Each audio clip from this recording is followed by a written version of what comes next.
بەخشندە و میهرەبان مامۆستایانی ئازیزم سڵاوی خواتان لێبێ سەیرێکی من بکەن چکە بەجددی زۆری خەوتووە الاستماع خير من النوم مامۆستایانی ئازیزم ئەم بابەتەی کە من پێشکەشی جەنابتان یەکەم ئەگەرچی ناونیشانەکەی بە ڕووماڵە بەس ئیسم و مسەمان بۆ تەطبیق ناکرێت لەبەرەوەی ناتوانم ڕووماڵی بابەتەکە بکەم لە چارەکێکە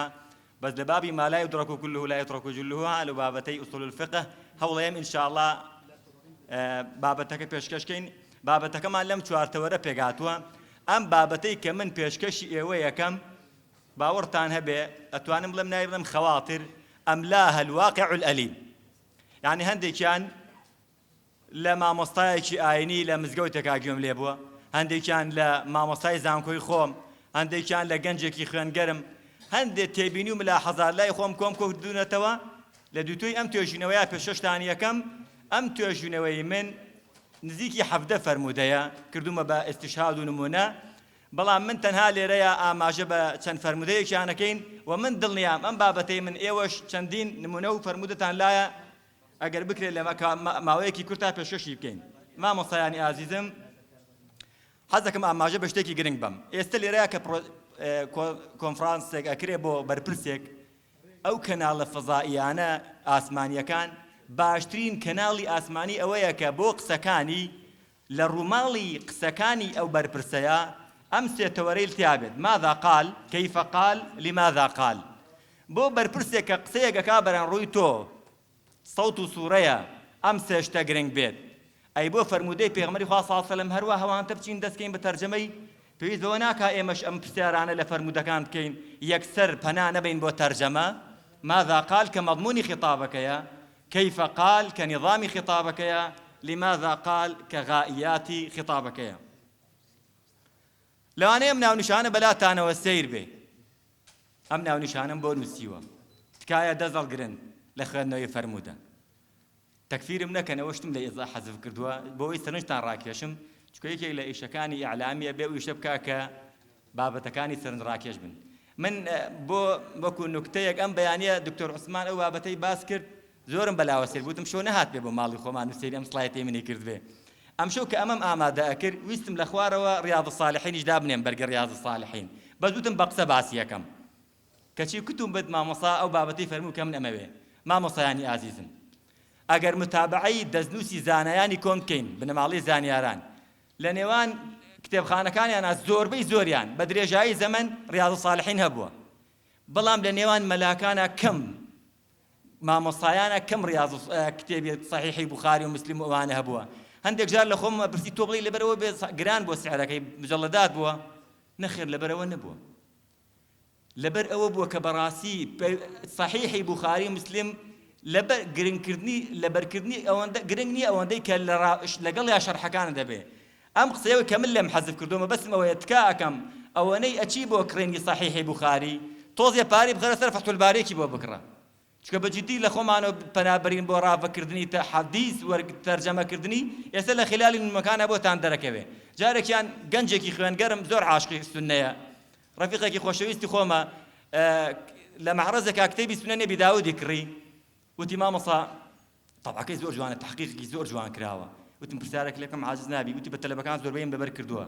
وتم فەرمودەیەکی تایە صحیحە ئەفەرمێ الوائدة والموؤودة في النار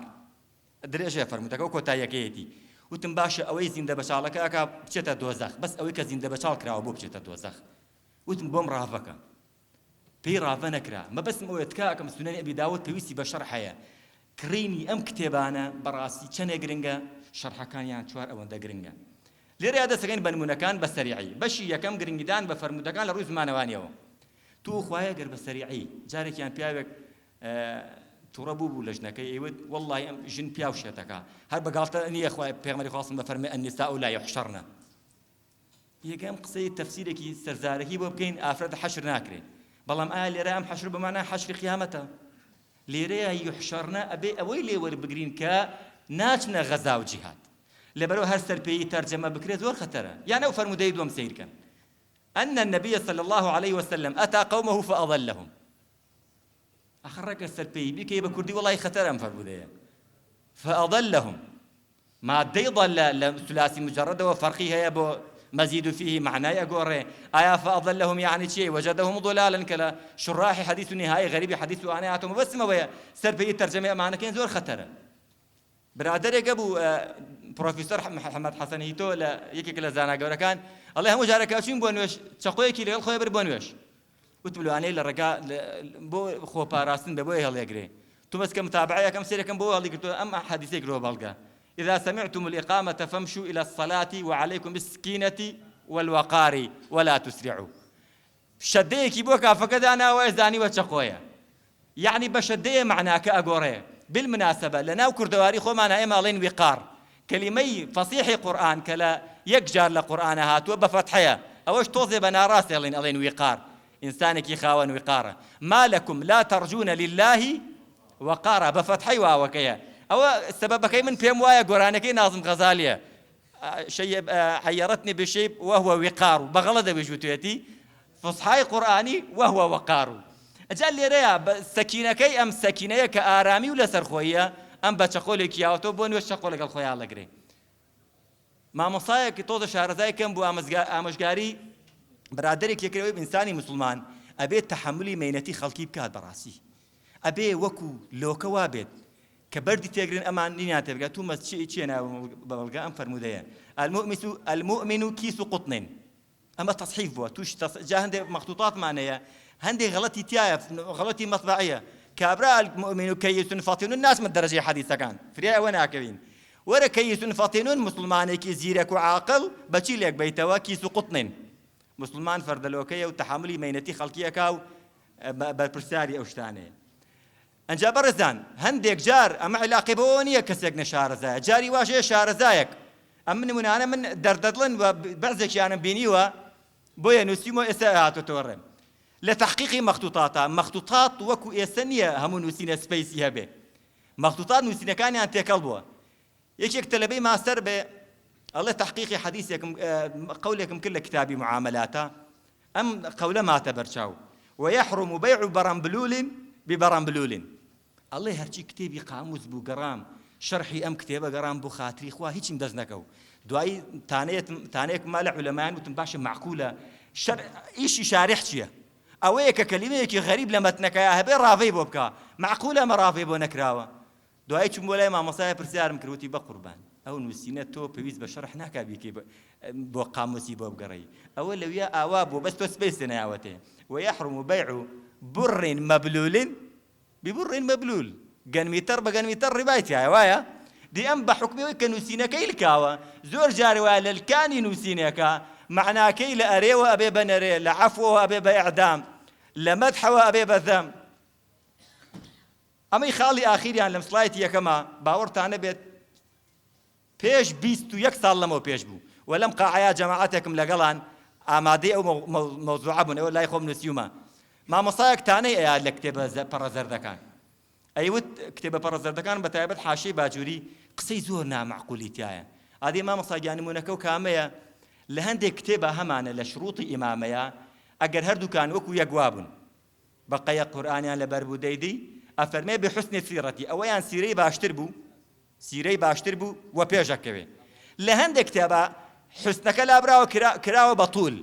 بطول الذكر أوي باش باس بكري ناو بانجي زور روشت به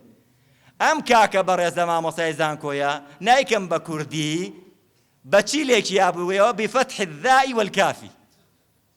أيود لحاشي باجوريا أقسانيتها تخو عيب نكتبي برزا أقسانيتها به كرب قربان جناب لفلان الزانكو دكتوراه دينا وأما بكسر الكاف الذالة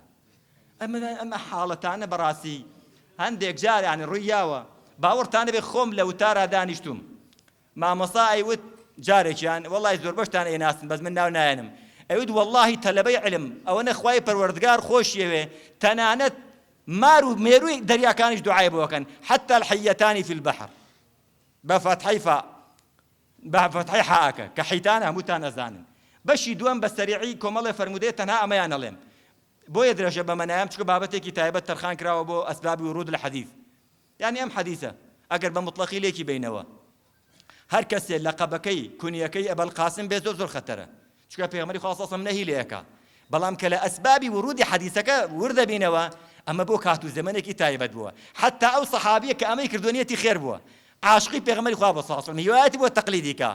چش لێ ئەگە خواوە بخوا چ خواردنێگە خواوە بخوا حەزی پێ بۆ کوڕەکەی ناوە بنێ قاسم تەنانەت بۆی بڵێن ئەبەل قاسم بەڵام پێڵێن نایڵین ئەوە بکەیت بۆ ئەوەی تووشی و حاڵەتە نەبێ بەڵام ئێمە لەسەر ئیطلاقی ئێمە وەرناگرین زۆربەی عولەمایانی ئیسلام ئێستا حالیەن بە ئەبەل قاسم مەشهورن کەواتە بۆ تێگەشتنی فەرموودە تکایە صحیحی بوخاری مەکڕن هەتا نەگەڕێتەوە بۆ ئەسبابی ورودی حەدیثەکە کە ئەمڕۆ بەڕاستی ئەو تانانە ئەدرێ بە تایبەت پەیجی زەکەریا ئۆزۆن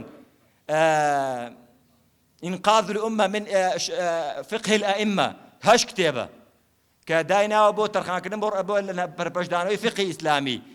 تاوانەکانی بوخاری کە خۆشبەختانە کراوە بە کوردی تاوانەکانی ئیمامی شافعیشی داناوە ئەم پیاوە کابرا خەریجی زراعەیە باوەڕتانە بێ علومی شەرعی هەر کەسێک چۆکی دا نەدابێ بۆ خوێندنی قەت حەدیثی ڕابکرد لێی وەرمەگرن من كان علمه من الكتاب فخطأه أكثر من الصواب لبرو أم علمانا براسي بيوسي بچوك دادانا ذل التعلم بني بفتريكي زمني بشي سيم ما مصاني بيش من باسيان كردو ما مصاني دوای منش باب ام بابتا اوروجين لسري نارم ام فرموده بجدي اگر رو كاركي ولا بگرين براسي خطر ولا بدايه اماجم بيا بشي چوارم كوتاي من هندك جار بيج وادي كوتاي بابتا كيانم فيا اكم شكو بلقساكم ما مصاني عزيزم حديثي خصعميه لزوربي كتاب فقهيه كان لباسي حجايه هەندێک جار بۆ تێگەشتی فەرموودە جاری وا هەیە پۆلێنکردنی و تەبیبکردنی لە ئەبوابی فقهیا تووشیە و حاڵەتە تەکا هەندێ مانای تری هەیە لێی وەرناگری حەدیثی خەسعامیە کە ئافرەتەکەیە بۆ لای پێغەمبەری خوا صلی الله علیه و سلم پرسیاری لێ کە ئایا ئەتوانم لە باتی باوکم حەج بکەم کاتم ماوە کە حەج بکەم پێغەمبەری خوا صلی الله علیه و سلم ئەفەرمێ بەڵێ ئەتوانی بەڵام من لێرە سەرنج تا ڕاکێشم بۆ دیمەنێک دیمەنی سەیریکردنی ئەم کچە بۆ فەضل ئازیزان 52 ماڵپەڕی ئینتەرنێتم لێیاوە بۆ شەرحی ئەم حەدیثە هەر هەمویان ئەچنە سەر و مەوزوعە ئایا دەموچاوی ئافرەت عەورەتە عەورەت نییە مناقەشەیەکی زۆر ئایا بەدەل حەج دروستە حەج نییە بەڵێ ئەمانەی تیا ئەم حەدیثە ئەی هەست بەوە ناکەن ئەم فەرموودەیە دنیاشتی تریتایە حاڵەتێکی نەخوازرا و ڕوویاوە لە کەسێک کە تەمەنی 18 ساڵە کە کوڕی مامی پێغەمبەری خوا صلی الله علیه و سلم تازە حەدیث العهد نییە بالئیسلام لە پشتەوە سەیری کچێکەکە کچەکەش سەیری ئەکا پێغەمبەری خوا صلی الله علیه و سلم پۆرتی کچەکە ناشکێنێ بڵێ ئەرە کچە خوشە بەڕێزەکەم تۆ هاتووی پرسیار لە من کە یا سەیری دواوە بکەی ناچێ ئافرەتەکە بشکێنێ ناچێ لە فەضلیش تووڕە بێ بڵێ ئەرە کاکە گیان ئەم پرسیارە لە ساڵی حەجەت الوداع کراوە حەجەت الوداع پێغەمبەری خوا صلی الله علیه و سلم تەمەنی 63 ساڵ بووە تۆزێکی ماوە وەفاتکە ئەم گەنجە 18 ساڵە يعني بينكيان 45 ساڵە ئەم پێغەمبەرە صلی الله علیه و سلم کە تەمەنی 45 ساڵی فەرقە لەگەڵ ئەم گەنجە لەم گەنجە تێگا ناڵێ ئەرە تۆ احترامی ڕیشی سپی من بگرە ئێستا کاتی وە تۆ سێریکە دوایی سێریکە هەموو ئەمانە ناکە بە یەک لوغەی ئیشارە کە ئێستا هەموو دنیای سەرقاڵ کردووە لوغەی ئیشارە گرنگە پێغەمبەری خوا صلی چەندین سەدە پێش ئێستا بەکارهێناوە بەس بە وەرسەرخانێکی بەسیط دەموچاوی فەضل لە دیوا لەگەڵ تۆمە پاسار گوێلێ بێ هەم کچەکەش تێگا هەم وەڵامیشی ئەداتەوە هەم پەیامێکی پەروەردەی بێوژەڵێ هەم ئەحکامی فقهیشی لێ وەرەگیرێ مەبەستم ئەوەیە بەڕاستی ئەمڕۆ ئەگەر بۆ خەبەرێک ڕووماڵ گرنگ بێ ئەی بۆ فەرموودەی پێغەمبەری خوا صلی الله علیه و سلم ڕووماڵ گرنگ نییە ڕووماڵی چەندێ سەنەد و مەتنەکەی گرنگە ئەوەنەش خوێندنەوەی هەمەلایەنە بۆ فەرموودەکە گرنگە داوای لێبوردنەکەم لەوەی کە ئەگەر نەمتوانی بێ ڕووماڵی ئەو بابەتە بکەم کە لە بابەتەکەیە هەیە و ئاخر داوانا الحەمد لله رب العالمین